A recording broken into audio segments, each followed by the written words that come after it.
Сәлем достар, бүгінгі сынып сағатының тақырыбы тазалық. Алдымен сабақтың жоспарына шолу жасайық.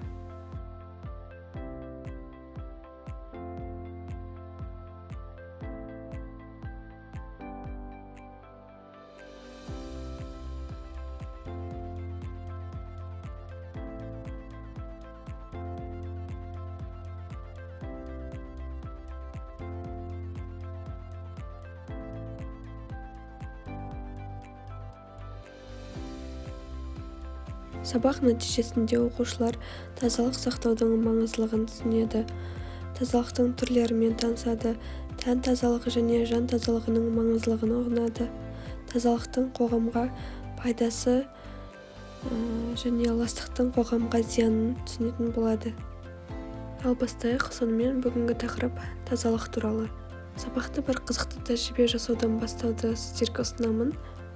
Қазіргі кезде барлық сыныпта қоқыс шелегі бар деп ойлаймын. Сол қоқыс шелегіндегі қоқыстарды немесе қағаздар, артық баклажка, сондай қоқыстарды есіктің алдына шашып қоясыз. Және жасырын камерамен оқушылардың сыныпқа кіргендегі реакциясын, қандай әсерде, қаншалықты мән берді, қаншалықты оны жинауға тырысты, солардың барлығын жасырын видеоға түсіресіз. Және сабақты бастаған кезде сол видеоны көрсетесіз. Мен қазір сіздерге осындай тәжірибе жасадым. Сіздердің реакцияларыңыз осындай болды. Кім қаншалықты мән берді, кім оған мән бермей өте салды деген сияқты оқушыларға көрсетесіз. Осы жерден оқушылармен тазалықтың жалпы оларға қаншалықты әсер ететіндігі, немесе ластықтың қаншалықты үйреншікті жәйтке айналғандығы туралы біраз оқушылармен пікір алмасуға болады. Егер мән беріп қарасаңыз, осы жерде дөңгелектің ішінде қара дақтар бар. Бұның өзіндік мәнісі бар. Мысалы, ақ қағазға ручкадан бір сия түсті, оны қаншалықты өшіруге тырысқанымызбен ізі қалады. Немесе киімімізге де бір дақ тисе, оны кетіру үшін де біраз әбігерге түсеміз, бірақ соңында да оның кетуі екіталай.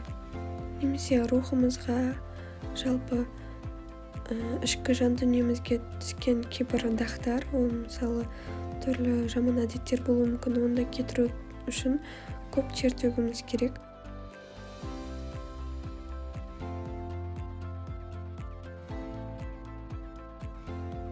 Енді оқушылардың жалпы тазалық туралы не ойлайтындығын білу үшін сұрақтар сұрап, олардың ойын, пікірін білейік. Тазалық туралы кішігірім әңгімелесейік. Енді жалпы тазалық дегенде кімнің ойына не келеді? Оқушылардан осылай сұрауға болады. Ал тазалық дегенде менің ойыма ең бірінші су келеді. Сосын үйдегі тазалық жұмыстар кіреді. Сол ыдыс жуып жатқанымыз, немесе үйде жинап жатқанымыз сияқты. Тазалық дегенде ақ түс ойыма келеді. Барлық жылтырап тұрған аппақ, тап-таза деген ақ түс ойыма келеді. Және тазалық дегенде қоқыс жәшіктері ойыма келеді. Қоқыстардың сол жаққа салынып, айнала барлығы шашылудан аман, таза болып тұрғандығы ойыма келеді. Тазалық бұл кірдің, шаңның, дақтардың, жаман иіс және қоқыстардың болмауы, әр нәрсенің бастапқы саф күйінде болуы. Яғни мысалы біз бір үйге көшіп келдік, ол үйде бүкіл заттар тап-таза, шкафтарда бір дақ жоқ, мін жоқ, кілем, сөрелер, үйде бір шаң жоқ, тап-таза. Яғни әр заттың бастапқы саф күй ол тазалық. Енді ол заттар мысалы күнделікті қолданылғаннан кейін кірленеді. Мысалы біздің жай отырған парталарымыз күнделікті сыныпқа кіру үшін есікті ашамыз, ручкалармен ұстап, олардың барлық күнделікті қолданғаннан кейін кірленеді, ластанады. Демек, әр заттың қайта-қайта қолданылғаннан кейін кірленуі, ластануы ол белгілі жағдай. Ал біздің жасауымыз керек басты жағдай оны уақытымен тазалап отыру. Ал бірақ ол уақытымен тазаланбай, кірленген үстіне кірлене берсе, онда оның тазалануы біраз әбігерге салады адамды. Тазалық туралы кішігірім көз алдымызға келтіріп ой қалыптастырдық. Енді тазалықтың түрлерімен жалғастырайық. Тазалықты екі топқа бөліп қарастырамыз. Ол сыртқы тазалық және ішкі тазалық. Сыртқы тазалық дегеніміз ол физикалық дененің, қоршаған ортаның тазалығын кіргізуге болады. Ал ішкі тазалық дегеніміз ол ішкі болмысымыздың тазалығы, тіл тазалығы, ой сана тазалығы, жүрек тазалығы дегендей. Енді оларға жеке-жеке тоқталып өтейік. Сыртқы тазалық дегеніміз біздің көзімізге көрінетін тазалық. Яғни ол біздің денеміздің тазалығы, бізді қоршап тұрған әлемнің тазалығы, соларды жатқызуға болады. Ал енді тазалық пен денсаулық ол мағынасы өте бір-біріне жақын ұғым, яғни бір-бірімен өте тығыз байланыстағы ұғым.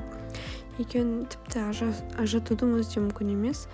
Мысалы, дамыған елдерді қарайық, олардың ең бастапқы мән беретін ол тазалық. Жай ғана тазалық болып көрінуі мүмкін, бірақ дамудың ең бастапқы көрінісі ол тазалықтан басталады. Жай ғана дамыған елдердегі әжетхананың өзін алайық. Біріншіден оған кіру тегін, екіншіден ол әркез тап-таза тұрады, аппақ тап-таза. Ішіндегі қағаздары да, қол жуатын заттарының барлығы таза, молынан, және әжетхананың отыратын орындығының өзі үстінде қапшықпен қапталған, и ол әр адам отырған сайын ауыстырып отырылады. Кнопканы басқан кезде, түймені басқан кезде ол өздігінен автоматты түрде ауысып отырады. Ал енді біздің елде ше деп біріншіден салыстырып, екіншіден басқаларға кінә тақпайық. Жалпы әлемді өзгерткен кезде өзіңнен баста. Өзіміздің жеке қолданатын заттарымызды, өзіміздің үй, аула, тұратын жеріміз, солардың өзін тазаласақ, және отбасымызға да соны үйретіп жүрсек, соның өзі біраз ластықтың алдын алады. Біздің көзімізге кішігірім болып көрінген заттар үлкен ластанудың алдын алады. Мысалы, қоқысты арнайы жәшіктерге тастау, пластикті екінші сұрыптауға өткізу, қағаздарды да жаңалап басып шығару орталықтарына жіберу, соларды жасасақ, сонымен қатар ағаштарды отырғызып, оларға күтім жасап, баптап, суғарып, бұлақтардың көзін ашып, гүлге су құйып, сондай жақсылықтар жасасақ, біздің айналамызға деген алғысымыз болар еді деп ойлаймын. Қоршаған орта бізді ауамен, сумен, тамақ, киіммен, күнделікті қолданып жүрген заттарымызбен қамтамасыз етіп отыр. Біз ең болмаса алғыс айтып үйренуіміз қажет. Демек, сонымен әлемді өзгерткіміз келсе, ең алдымен өзімізден бастайық, ал өзгелерге сыпайы түрде ескерткеніміз дұрыс. Негізі сыртқы тазалық және ішкі тазалық өте бір-бірімен тығыз байланысты. Мысалы, айналамыздың ластануы, кірленіп, шашылып жатуы біздің ішкі халімізге де әсер етеді. Мысалы, айналамыз шашылып тұрған кезде, біз дұрыс сабақ оқи алмаймыз, ойымыз шашырайды, ойымыз тиянақты болмайды, ашуланып кетуіміз мүмкін. Демек, ішкі тазалығымызды реттеуіміз үшін сыртқы тазалыққа да мән беруіміз керек. Енді ішкі тазалық дегеніміз не? Ол жаман қасиеттерден арылу. Ал жаман қасиеттерге не жатады? Оған құмарлық, ашкөздік, жек көрушілік, өзімшілдік, зұлымдық сияқты біздің ләззатпен өмір сүруімізге кедергі келтіретін характерлер жатады. Ойымыздың таза болуына, жақсы ләззатпен өмір сүруімізге біздің тілдің тазалығы да әсер етеді. Халқымыздың басқа пәле тілден деген сөзі негізі өте орынды айтылған. Тілдің тазалығы ол біздің ойымыздың тазалығына әсер етеді. Егер біздің аузымыздан лас сөздер шықса, ол біздің адамдармен қарым-қатынасымызға да кедергі келтіреді. Ішкі жан дүниеміздің тазалығы өзіміздің де, айналамыздағы адамдардың да бақытты өмір сүруіне ықпал етеді. Тазалық өмірдің негізгі мақсат емес, бірақ бұл біздің мақсатқа жетуіміздің кілті болып саналады. дененің және ақылдың ластығы адамның мақсатына жетуіне көптеген кедергілерін келтіреді. Ой кірлігі адамды негізгі қызметінен алшақтатып, өзіне және айналасындағы адамдарға қоршаған ортаға қауіп төндіреді. Сол үшін тазалық тақырыбына кең ауқымды ұғым ретінде қарағанымыз дұрыс. Тәннің тазалығы ол денсаулығымыздың пайдасы үшін, ойымыздың тазалығы ол ақылымыз үшін, ал жанымыздың тазалығы ол жүрек үшін. Енді жанның тазалығын қалай түсінеміз? Жанның тазалығы ол мейірімділік, адалдық, ынтымақтастық, позитивтілік, эмпатия, мейірім, эмпатияда сенім, кішіпейілділік, алғыс, сыйластық, жақсы ой, жауапкершілік ол жанның тазалығы. Жанымызды барынша осы характерлермен әсемдеп тазалап отыруымыз қажет.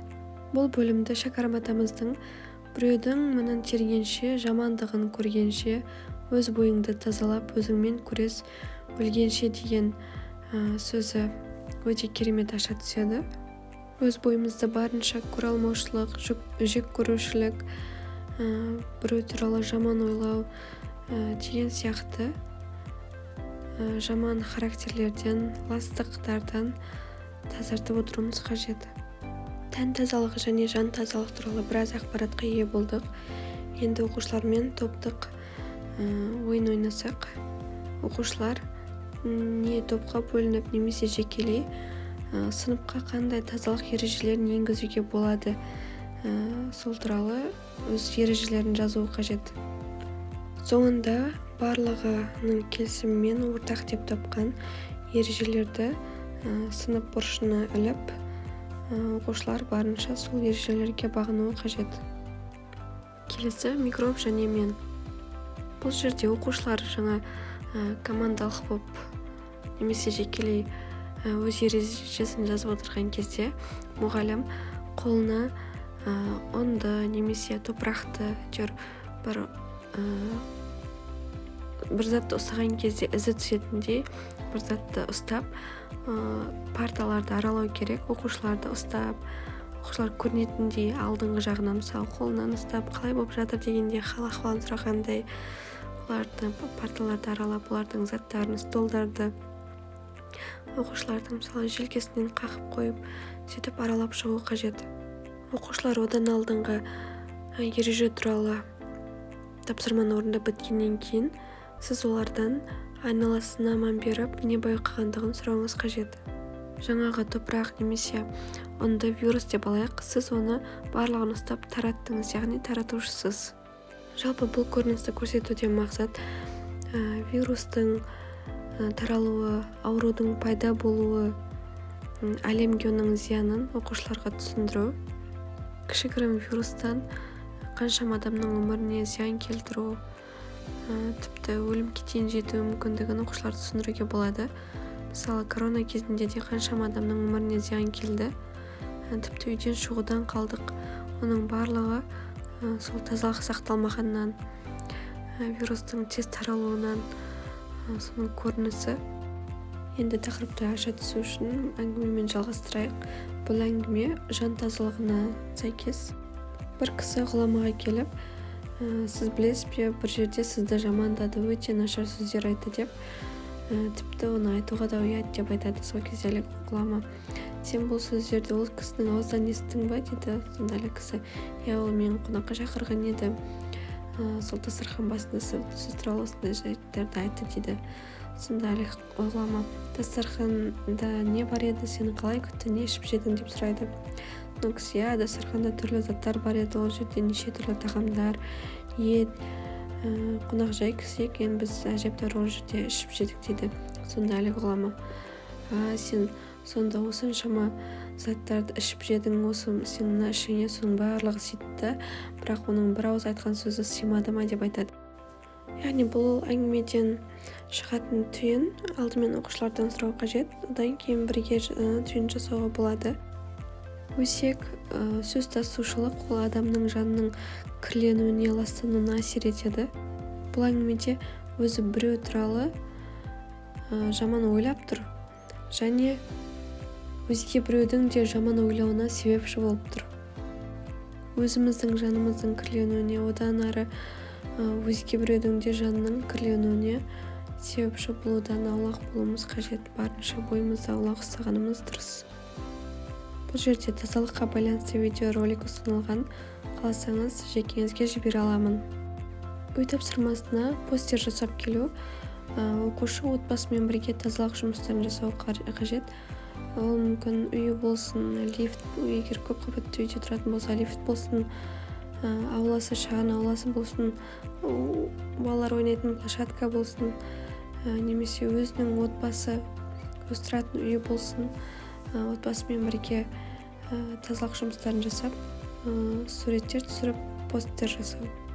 Осымен бүгінгі тазалық тақырыбына арналған сынып сабағымыз тәмам. Барынша сіздермен тақырыпты аша түстік.